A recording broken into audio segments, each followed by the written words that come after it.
I think the real key to what we did on Superman that made it work was we really all did check our egos at the door. Superman was the only person that mattered. It was always about the stories. It was always about where are we going with this stuff. Whenever we had a problem, it would be shouted out, let's just kill him. And this was the time where I said, okay, wise guys, if we kill him, then what happens? I says, I think we better not screw up, because this is one of those things we can do once. We just all agreed and knew that we didn't want Kryptonite to kill him. We didn't want Lex Luthor to kill him. It had to be something new. It had to be something different.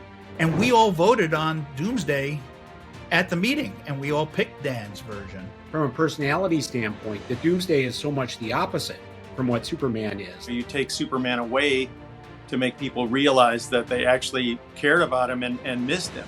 We really did get the comic stores interested, and we got a lot of new readers out of it as well. You meet people who at comic book conventions, and they say, oh, this was my first comic. Whole families were coming out, uncles and aunts.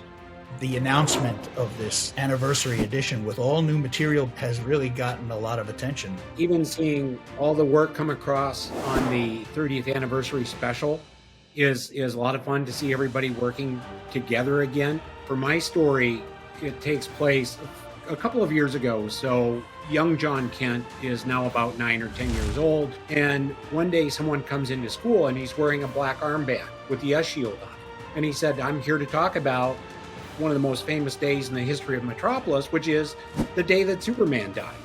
And young John Kent sits there and he says, what? That sets us off on a story that can take us through kind of a retrospective of what happened in Metropolis during those times, and also introduce a new villain called Doombreaker that comes into the Superman universe now. What was really fun for me in creating a new Superman story was really as creating a Steel story. A John Henry Irons, before he puts on the armor, it's the 15-20 minutes before Superman's death and what he's doing. I have to admit, I've always loved Jack Kirby's Guardian character, and basically have the Guardian's point of view of all these crazy things that were going on during the Superman and Doomsday's chase across country to Metropolis. My first thought on it was really to do something with Ma and Pa Kent. I thought of just the horrible aspect of being parents and watching,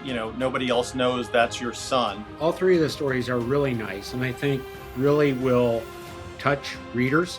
It's just great to see these collections come out periodically to remind people that this was a big deal.